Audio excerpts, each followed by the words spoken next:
Magandang araw! Sama-sama tayong matuto sa Teacher Sal Learning Resource Channel.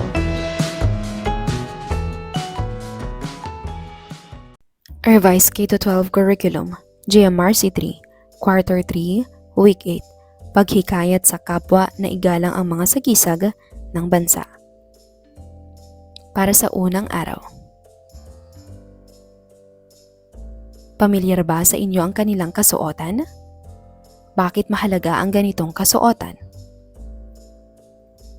Kailan isinusuot ang barot saya? Gusto nyo rin bang magsuot ng ganito? Bakit mahalagang natutukoy ang iba't ibang sagisag ng bansa? Naalala mo pa ba ang pambansang adhikain? Paano mo masasabing ipinagmamalaki mo ang iyong bayan? Para sa layunin ng ating aralin, nakakikilala ng mga paraan ng panghihikayat sa kapwa na igalang ang mga sagisag na nagtataguyod ng pagmamahal sa bayan. Naipapahayag na ang paghikayat sa kapwa na igalang ang mga sagisag ng bansa ay pagkilala sa pambansang adhikain, tradisyon at pagkakaisa ng mga Pilipino. Kapag tayo ay nagsusuot ng barot saya, tayo ay nagbabalik tanaw sa ating tradisyon. Ano ang paborito mong tradisyon nating mga Pilipino? Ano ang kahalagahan ng mga tradisyon na ito? Ang isang sistema ng mga paniniwala o pag-uugali na ipinasa sa isang grupo ng mga tao o lipunan at nagmula sa nakaraan ay kilala bilang tradisyon o kaugalian. Mahalagang igalang ang tradisyon sapagkat parte ito ng ating pagkakakilanlan at kasaysayan bilang Pilipino. Ang bawat grupo ay bibigyan ng 3 larawan na kanilang ilalagay sa naaangkop na hanay sa pisara. Narito ang mga larawan. Nakatayo ng tuwid habang umaawit ng pambansang awit. Nakataas ang kamay ng maayos habang binibigkas ang panatang makabayan. Nakikinig sa guro habang tinuturo ang iba't ibang produkto ng bawat rehiyon ng Pilipinas. Sa unang kolum may pagmamahal sa bayan, ikalawang kolum kulang sa pagmamahal sa bayan. Tandaan, mahalaga ang pagtukoy kung ang kilos ay nagpapakita ng pagmamahal sa bayan. Mahalaga na simulan ito sa pagiging maalam sa mga tradisyon ng Pilipinas. Mahalagang malinaw ang pagmamahal sa bayan sa pamamagitan ng paghikayat sa kapwa na igalang ang mga sagisag ng bansa at pagkilala sa pambansang adhikain, tradisyon at pagkakaisa ng mga Pilipino. Unang gawain, kung ikaw ay nakakita ng mga mag-aaral na nagsasayaw ng katutubong sayaw, paano mo maipapakita ang iyong suporta sa kanila? Kung ikaw ay may nakasalamuhan na kapwa-bata na taga-ibang bansa, paano mo ipakikilala ang mga Pilipino sa kanila? Kung ikaw ay inatasan ng iyong guro na lumaban sa balagtasan, paano mo ito paghahandaan? Bakit mahalaga na igalang ang pambansang adhikain, tradisyon at pagkakaisa ng mga Pilipino? Ano ang iyong paraan ng paggalang sa mga sagisag ng bayan? Ang pagmamahal sa bayan ay mahalaga para sa bawat Pilipino. Iginagalang ko ang Pilipinas. Maglista sa inyong kwaderno ng 3 paraan kung paano maipapakita ang paggalang sa bayan. Ano ang iyong nararamdaman kapag nakikita mong may mga banyaga na minamaliit ang mga Pilipino? Batay sa naging talakayan, ano ang nakikita mong paraan para galangin ng mga kapwa Pilipino at banyaga ang ating bayan? Nangangako ka bang laging igalang at ipagtanggol ang iyong bayan? Iguhit ang puso sa tabi ng bilang kung ang pahayag ay nagpapakita ng pagiging mapagmahal sa bayan at biyak na puso naman kung hindi. Si Gemma ay natutuwa tuwing buwan ng wika dahil nakakapanood siya ng balagtasan. Si Roland ay nahihiyang sabihin na siya ay taga South Cotabato. Si Inday ay masayang nagsuot ng saya dahil alam niya ang sagisag nito. Si Oscar at Melissa ay nagkukulitan habang bumibigkas ng panatang makabayan. Si Yael ay walang gana sa pagkanta ng pambansang awit. Narito ang mga susing sagot.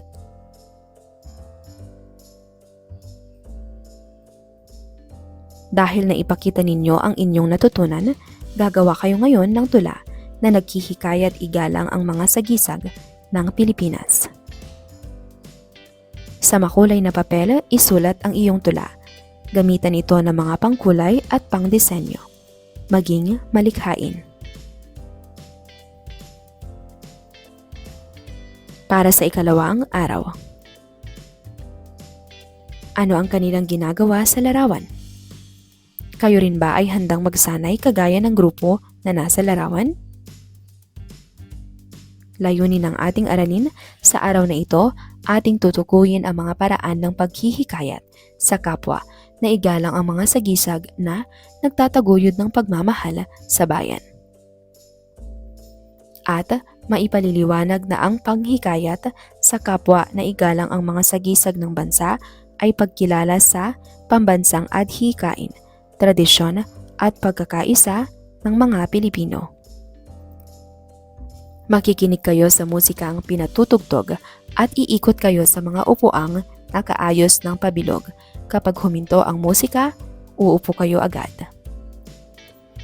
Ang mag-aaral na walang mauupuan ay magbibigay ng isang halimbawa ng paraan ng panghihikayat sa kapwa na igalang ang mga sagisag na nagpapakita ng pagmamahal sa bayan.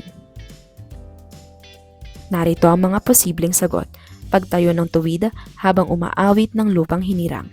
Paggalang sa mga pambansang kasuotan at sayaw. Pagsaway sa kaklase na hindi kumakanta ng lupang hinirang. Pagsali sa mga patimpalak gaya ng balagtasan at pagkikipagtalastasan. Pagtingin ng may galang sa watawat habang umaawit ng lupang hinirang. Makabayan ako. Sa buwan ng wika, inatasan ng kanilang guro, sina Melay at Jason, na pamunuan ng klase sa pagsayaw ng pandango sa ilaw. Lubhang natuwa ang dalawa dahil gusto nilang ipakita sa kanilang mga magulang na kaya nila itong isayaw ng buong sigla. Nagsisimula ang pagmamahal sa bayan sa pagkilala at pagiging interesado sa mga awitin at sayaw na parte ng ating tradisyon at kasaysayan. Ano ang inatas isayaw kina Melay at Jason? Bakit mahalaga ang pagsayaw ng mga tradisyonal na sayaw? Nais mo bang matutong kumanta at sumayaw ng mga awitin at sayaw na parte ng tradisyon at kasaysayan ng mga Pilipino? Ano-ano pa ang iba't ibang paraan ng panghihikayat sa kapwa na igalang ang mga sagisag na nagtataguyod ng pagmamahal sa bayan? Sumasang-ayon ka ba na mahalaga ang manghikayat sa kapwa na igalang ang mga sagisag na nagtataguyod ng pagmamahal sa bayan? Bakit? Tandaan, mahalaga ang paghikayat na igalang ang sariling atin upang lalo pang mapagyabong ang mga ito sa ating bansa. Maraming paraan kung paano makahikayat na igalang at mahalin ang ating bayan. Ito ang mga sumusunod na paraan. Pagsasalita sa ating mother tongue. Pagiging proud sa mabubuting katangian ng mga Pilipino. Pagpunta sa iba't ibang bayan ng bansa. Pagbabahagi ng kaalaman tungkol sa Pilipinas sa kapwa Pilipino o mga banyagang makakasalamuha. pagbili ng mga lokal na produkto. Kung ang bawat tao ay may paggalang at pagmamahal sa bayan, paniguradong mas mapagyayabong natin ang ating mga angking galing at talento. Iguhit ang masayang mukha kung ang pangungusap ay nagpapakita ng paggalang o pagmamahal sa bansa, at malungkot na mukha naman kung hindi. Pagiging proud sa sariling wika, pagiging mahilig sa mga pambansang awitin at sayaw ng Pilipinas, pakikilahok sa mga kultural na aktibidad sa paaralan, pagbisita sa iba't ibang simbahan ng Pilipinas, pagbabahagi ng kaalaman patungkol sa Pilipinas sa kapwa bata. Narito ang mga susing sagot.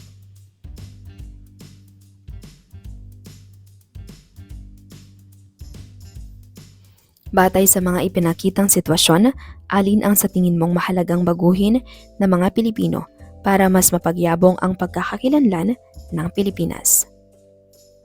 Ano ang sa tingin mong nararapat na paraan ng paghihikayat na mahalin ang bayan base sa iyong murang edad?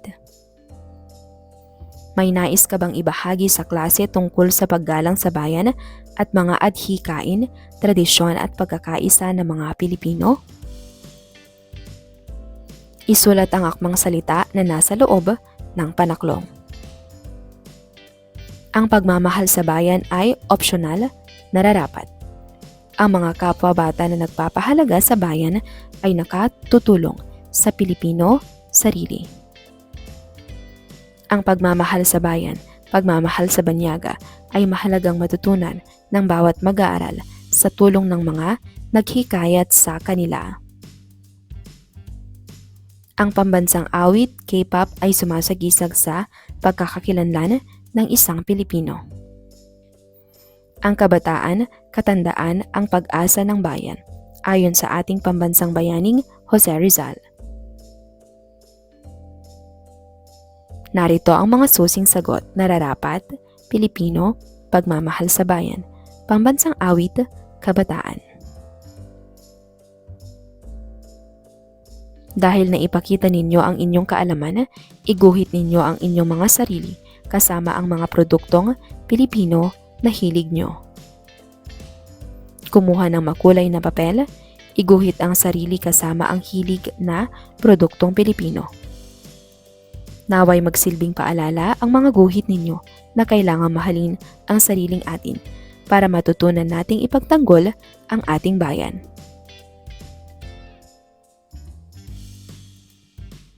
Para sa ikatlong araw.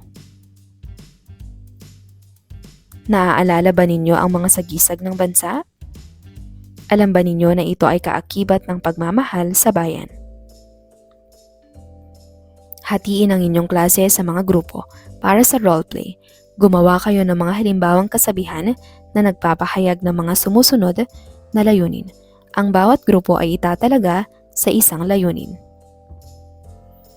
Pagsayaw ng pandango sa ilaw, pakikilahok sa balagtasan, pagsusuot ng barot saya, pagsaway sa kakilala na hindi ginagalang ang bansa o kapwa Pilipino, pagsasalita sa sariling wika.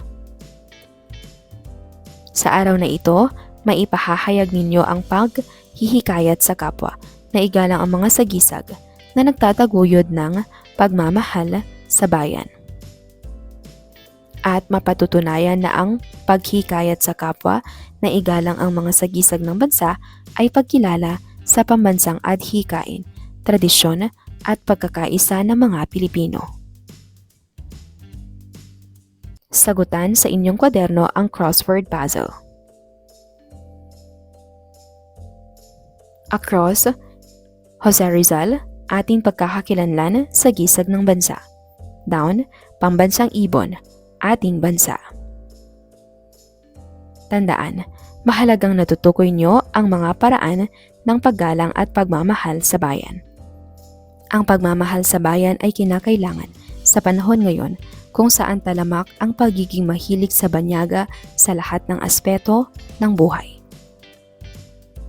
Ang pagmamahal sa bayan ay nagpapatibay ng samahan ng mga tao sa pamayanan, para mas mapabuti ang bansa at kapwa Pilipino.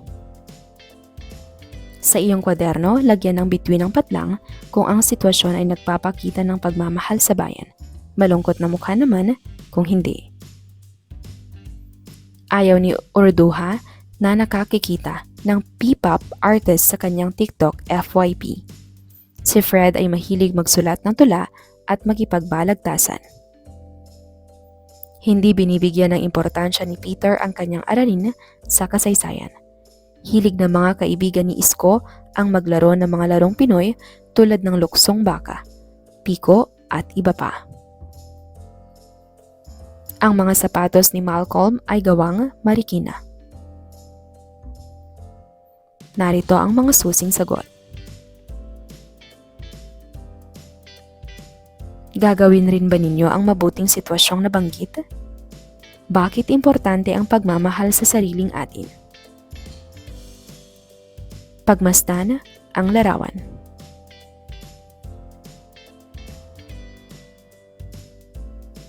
Ano ang nasa larawan? Sapat ba ang pagsusuot ng pambansang kasuotan para masabi na mahal ang bansa? Ano pa ang ibang mga pamamaraan ng pagpapakita ng pagmamahal sa bayan at paano mahihikayat ang iba na gawin rin ito? Basahin at pag-isipang mabuti ang bawat sitwasyon. Isulat sa inyong kwaderno ang tama o mali. Tinawanan ni Dylan ang mga nagsasagala sa fiesta. Sinaway ni Ben si Raul dahil inaaway niya si Lester na iba ang wika dahil nagmula siya sa Mindanao. Nanghikayat si Alma na makilahok ang kanilang klase sa patimpalak ng balagtasan. Pinili ni Raquel na awitin ang awiting Pinoy sa videoke. Huminto sa paglalakad si Mario nang marinig ang tugtog ng pambansang awit.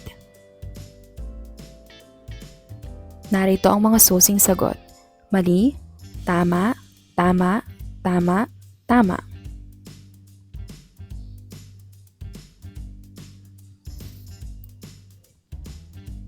Bakit mahalaga na mapatunayan na ang paghikayat sa kapwa na igalang ang mga sagisag ng bansa ay pagkilala sa pambansang adhikain, tradisyon at pagkakaisa ng mga Pilipino? Ano ang nagiging bunga ng paggalang sa mga sagisag ng bansa at pagkilala sa pambansang adhikain, tradisyon at pagkakaisa ng mga Pilipino? Basahing mabuti ang mga pangungusap. Sa sagutang papel, isulat ang check sa tabi ng bilang kung ang pahayag ay nagpapakita ng pagmamahal sa bayan. X naman kung hindi.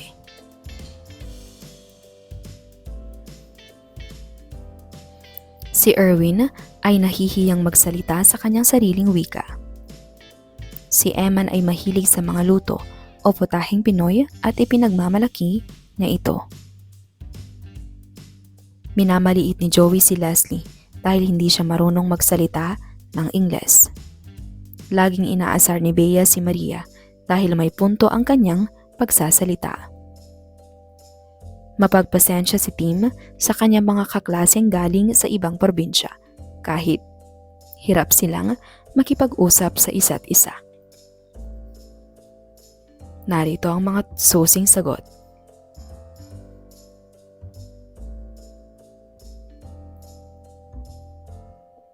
Dahil naipakita ninyo ang tamang sagot, gumawa tayo ng pangako o pledge. Kumuha ng makulay na papel.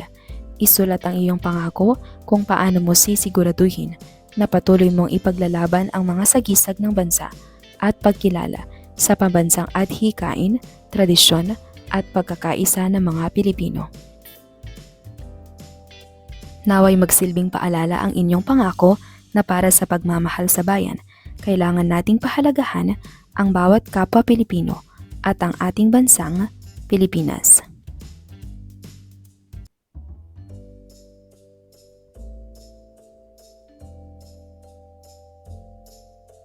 Para sa ika-4 na araw. Paano ka makapagsasanay ng pagmamahal sa bayan? Ano ang mga angkop na kilos upang maipaunawa sa kapwa ang kahalagahan ng sagisag ng bansa?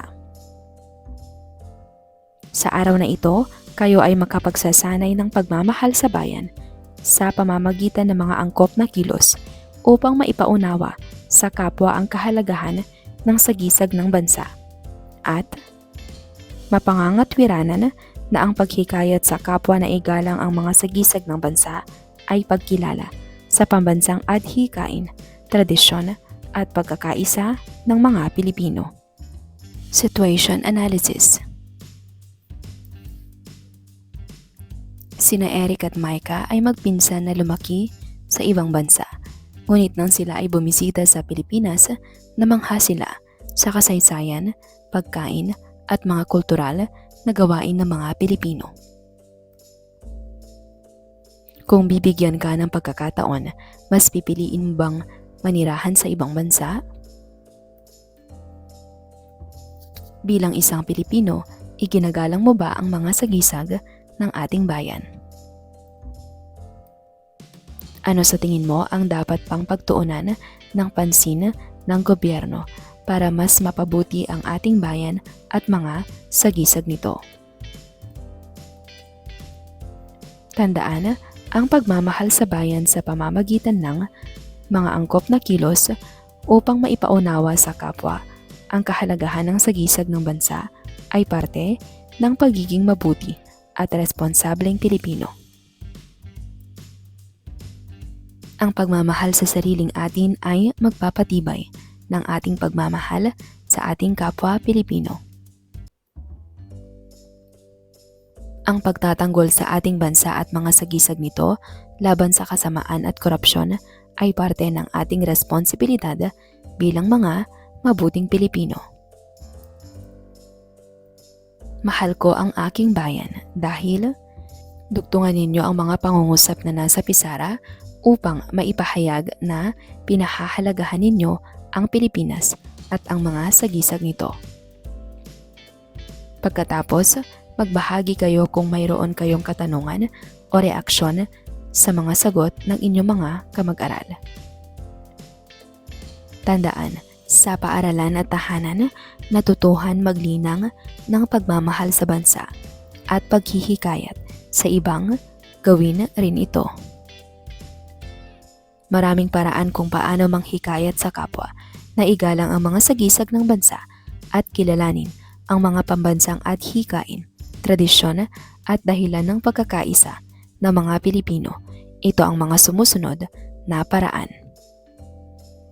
Pag-awit ng lupang hinirang ng may paggalang, pagkikilahok sa mga aktibidad na kultural, pagpapanatiling buhay ng tradisyon gaya ng fiesta at bayanihan, pagtatanggol sa sariling wika at bansa, pagtatanggol ng mga inaaping Pilipino laban sa mga masasamang loob.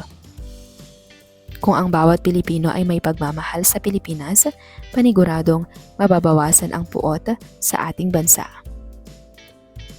Gumawa ng talahanayan ng mga sitwasyon na nararanasan o ginagawa ng mga miyembro ng iyong tahanan at paaralan na nagpapakita at hindi nagpapakita ng pagmamahal sa bansa.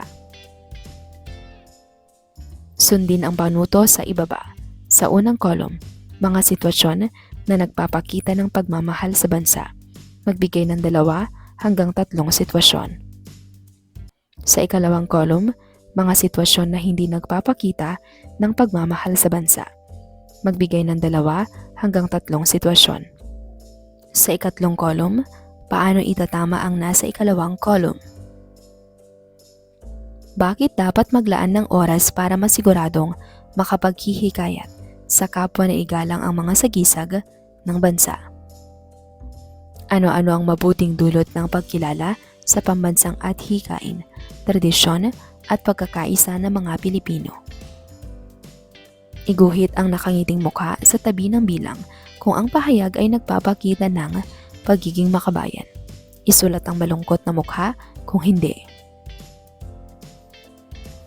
Ang pamilya ni Emily ay pinananatiling buhay ang kanilang tradisyon sa pagsasabi ng po at opo. Si Jethro ay laging pinagtatawanan ang mga kapwa-bata yang may punto sa kanilang pagsasalita. Ang pamilya ni Miguel ay sinasanay siyang maging matatas sa pagsasalita ng iba't ibang wika ng ating bansa. Ang mga kapatid ni Leila ay mahilig bumisita sa kanilang lolo at lola sa probinsya. Doon, natututo silang magluto ng kanilang mga tradisyonal na pagkain gaya ng kakanin. Si Joseph ay hindi kumakain ng pagkain na hindi niluto o nakilala sa Maynila dahil sa tingin niya ay marumi ang mga ito. Narito ang mga susing sagot. Gawin ang mga sumusunod pag uwi sa bahay.